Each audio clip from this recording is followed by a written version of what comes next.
this webinar is going to be focusing on something that I truly believe with every cell in my body that should be taught to us very early on in life, but usually we're not. And that is why we're going to talk about it today.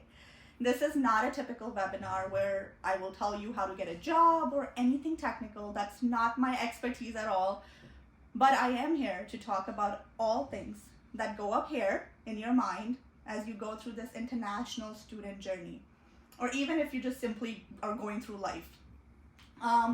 Also, the entire reason I wanted to conduct this webinar is because a couple years back, when I was in your place, there was absolutely nowhere for me to go when I would feel like I'm carrying the weight of the world on my shoulders. So me, and especially Itspayall, Ariana, and like, we want to open this space for you all to know that we're in this together. You're not by yourself, or we're going to keep it moving. Like, we're going to keep rocking and rolling this situation. And let me just ask you guys another question.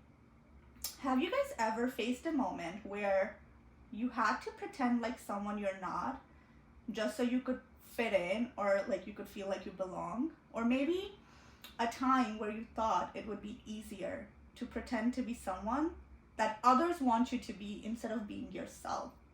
Could be a friend circle, a job, or anything at all. Like, does anything come to your mind? Just put a yes. Okay. If something did, which I guess the answer is yes, that's the whole point of today's session, because it's almost impossible to never come across people or situations that will test you, make you doubt yourself, or will simply break you down. And honestly, in my opinion, the best way to go about it is to learn very early on how to navigate through it instead of constantly trying to avoid it. And that is why we're going to call this webinar Turning Breakdown into Breakthroughs.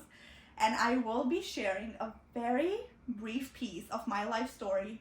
And the goal is that this story will give you some perspective on how to just be happy being you and not somebody that other people want you to be. Make sense? Cool. All right. So I was 4 years old when I lost my dad. And suddenly it was me and my mom against the world. And all my childhood, I saw her work so hard to raise her only child.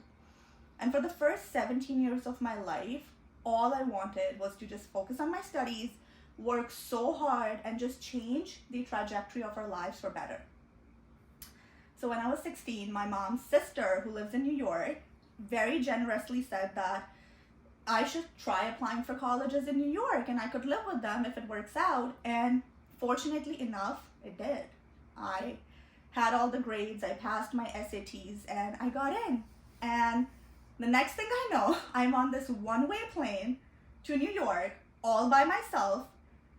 And I very naively thought to myself that, wow, it's like I almost made it. This is my biggest breakthrough. And New York is where dreams come true. So my life was just going to be peaches and cream once I get here. But little did I know, it was just the beginning of this crazy roller coaster I was about to get on. My story was just starting. I got here, and just in the first few months, I knew this was not going to be the picture-perfect Friends episode that I saw in my head, because people talked differently. People thought differently. I was being so careful with what I say and what I do because I didn't want to upset anyone, and yet I was somehow still doing things wrong, saying things wrong, and whatever I was doing was just not enough. And this was supposed to be my big breakthrough, and I don't know how the heck did it turn into more struggle for me. And even worse, when I was going through these low times, I didn't even have my mom or my friends to turn to, because quite honestly, I didn't even know how to be myself or express myself around anybody else but them, because that's all I knew all my life. Anyway, time goes by, I am here. I tell myself I have this wonderful opportunity and I have to continue making the best of it. So what I do is I go and join these bunch of clubs and organizations on campus. I joined the international student one and the Indian club, two things that perfectly described me at that time. And that was the best decision I could have made, because being open to people have given me so much since the beginning of as being in America. And I started communicating a lot more. I kept meeting people in school, and towards the end of my first semester, I was finally starting to make a place for myself in New York.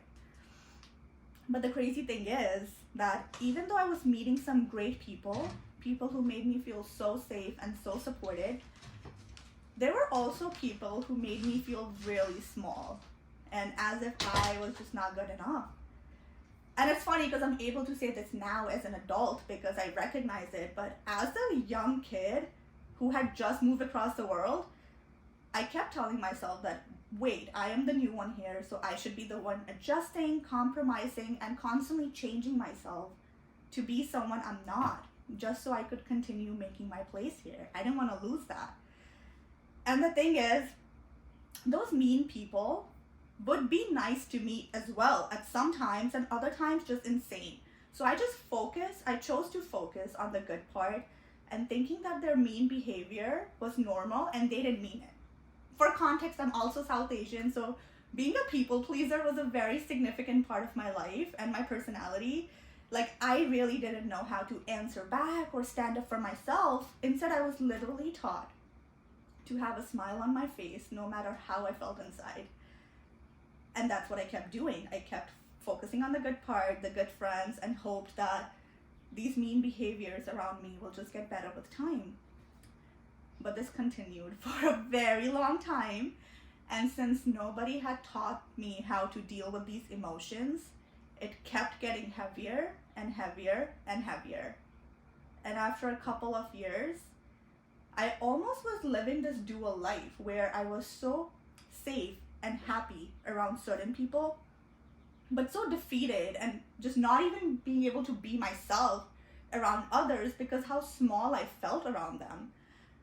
And you know, the reason I'm sharing this very specific thing with you guys is because I still think about some of the very harsh things some people have said to me because it made me doubt my entire existence. And I never want that to happen to anybody ever. And I really wish I had known earlier or I was taught better that no one, and I mean it, no one should ever freaking cross the line of respect with you, no matter who the F it is. And today I'm going to take this moment and I want to remind you guys that don't ever doubt yourself because of somebody else's irrelevant words, actions, or expectations of you. For me, it was years of being walked all over by certain people. And I had this breakthrough way later that people can just come and say whatever they want to me just because they feel like it. That makes no sense. And it was almost like a rebirth of my confidence at that time because I still carry it with me every single day. It's very significant to me that I choose to surround myself with people who only uplift me and who I can uplift as well. And I very quickly separate myself from people who don't. Bro, being an international student is already so freaking hard. And if someone is coming and making it even harder, they absolutely have no business being around you or your life. And you need to let that register in your mind because nobody at all should come and make you doubt your existence. Not at all. You will come across people who will say things that will make you doubt yourself, but take my words. And I want you to write it somewhere in your notes that people who go out of their way to hurt you or say harsh things to you clearly don't have any sort of control over themselves. So why the heck should they, or their words, or their actions have any kind of control over you? Make it make sense, because it doesn't. And changing the direction a little bit, I actually use the same mindset when it comes to jobs too, because I get it. Seeing those rejection emails time after time, not hearing back from recruiters or hiring managers, it would really take a big hit on my confidence and self-worth because why wouldn't they want me? It almost felt like nobody wanted me, and that's a very hard thing to like accept. But eventually you have to accept the idea that it's not personal. And I started looking back at that little 4-year-old kid who worked so hard all her life, and there was no way I was ever going to doubt her potential again. And even when I was looking for a full-time job, I constantly told myself that I had the courage to get up and leave and build a whole new life for myself in this new country. So just because a person who skimmed through my resume or had a 30-minute call with me couldn't see my potential, that's okay. Because I am choosing to be around people who do see my potential, who do see my effort. And yeah, you might not get that yes or that offer that you want for quite some time, and you might have to go through a lot of rejections. But this mindset shift itself truly helped me get up every single day and try once again until I got something that valued me instead of it just constantly bringing me down. Like, see, all our lives we're taught that we're our careers, we are our jobs, but it's high time that we start accepting and start talking about how that's not the case at all. We're not defined by our jobs. We're not defined by what other people think of us, whether it is in personal life or during your interviews or anything at all. It doesn't define you. And to me personally, it felt like my world would collapse if I don't get that job in those 60 or 90 days after graduation. And I would feel like I'm the biggest failure on earth because so many people around me made me feel that way. And not getting a job was not even an option.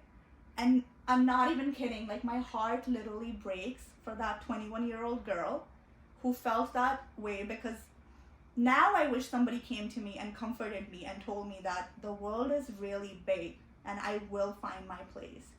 And even if not in America, like, fortunately it worked out. Fortunately I got a job, and because I kept trying. But even if it was not in America, then somewhere else, my life just did not depend on getting that job. And I wish somebody came and told me that, because nobody does. And that's literally the reality no one talks about. And that is, but actually, you know what? We're going to start talking about it right now. So this is me telling you today to make the conscious decision right now that you are going to separate yourself from everybody else's expectations. Write it somewhere that your worth does not depend on a goddamn job. The system is so broken and it's not your fault. So please, the next time you feel like, I know people who have hurt themselves because they're not getting a job. The system is so broken and the world is massive. And I can confidently say that you will find your place. And also this mindset shift doesn't mean that you stop working hard. No, continue giving your absolute best, but just know that your best is enough. And this faith in yourself is what will truly help you get up one more day and try one more time until you do find it. And that's all I had to say today.